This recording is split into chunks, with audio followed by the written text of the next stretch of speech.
Hello అండి, అందరూ నమస్తే. Welcome back to my channel Arun Shiva at the rate of. ఈరోజు మీకు ఈ వీడియోలో మనం కొంతమంది ఇల్లు కట్టుకునేవారు, మధ్యతరగతి పేదవారు సగంలో నిర్మాణం ఆగిపోయి ప్రభుత్వం నుంచి పూర్తిగా డబ్బు అనేది రాక ఆగిపోయిన నిర్మాణంలో ఉన్న ఇళ్లకు ఆసరాగా కొంత ఆర్థిక సహాయం అందించాలని ప్రభుత్వం వారు భావించారు. దాని వివరాలు పూర్తిగా ఏ కేటగిరీలో ఎలా చేస్తున్నారనేది చూద్దామండి.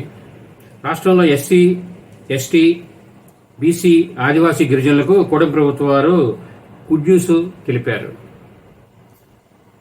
ఇంటి నిర్మాణంలో పడుతున్న కష్టాలు, ఆర్థిక ఇబ్బందులను గుర్తించి ఆర్థిక సహాయం చేసేందుకు చర్యలు చేపట్టారు. రాష్ట్రంలో అసంపూర్ణంగా ఉన్న 5.99 లక్షల ఇళ్లకు నిర్మాణానికి 3.220 కోట్లు అదనంగా ఆర్థిక సహాయం ప్రకటించింది. ప్రధానమంత్రి ఆవాస్ యోజన, అర్బన్ BLC, గ్రామీణ జన్మన్ స్కీముల క్రింద 2016-2024 మధ్యకాలంలో 7.32 లక్షల మంది ఇళ్లు పూర్తి చేయడం లక్ష్యంగా పెట్టుకున్నారు. ఆర్థిక ఇబ్బందులు ఉన్న ఇంటి యూనిట్ విలువకు అదనంగా ప్రతి షెడ్యూల్ కులం వారికి 50,000, వెనుకబడిన తరగతుల వారికి 50,000, అలాగే షెడ్యూల్ తెగల వారికి 75,000, ఆదివాసీ గిరిజనులకు 1,00,000 రూపాయల చొప్పున ప్రభుత్వం అదనపు ఆర్థిక సహాయాన్ని అందజేయడానికి ప్రకటించారు. ఈ విధంగా ఆర్థిక సహాయం 4 విడతలుగా ఉంటుందండి. అవి ఏమిటంటే, బేస్మెంట్ స్థాయిలో కొంత అమౌంట్, రూఫ్ స్థాయిలో అంటే స్లాబ్ వేసినప్పుడు ఒక స్థాయిలో ఒకటి,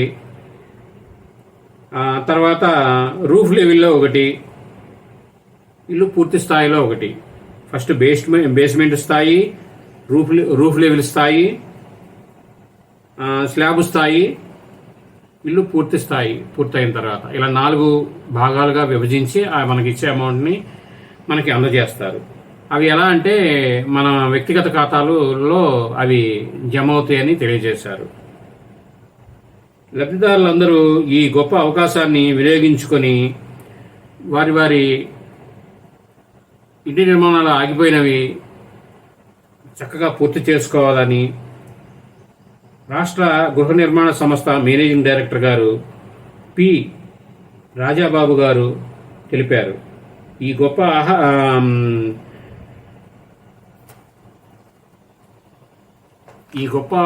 ఇది మనం గొప్ప సహాయం కింద భావించవచ్చండి. ప్రభుత్వం వారు ఇప్పుడు మనకిచ్చే వరాల్లో ఇదొక వరం.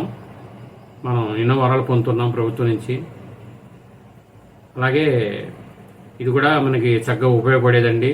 అవకాశం ఉన్న ప్రతి ఒక్కరూ దానికి సంబంధించిన గృహ నిర్మాణ కార్యాలయంలో కానీ, స్థానికంగా ఉన్న సచివాలయంలో కానీ వివరాలు కనుక్కొని అది ఎక్కడ అప్లై చేయాలనేది మీరు వివరంగా వెబ్సైట్లో కానీ చేసుకోవచ్చు.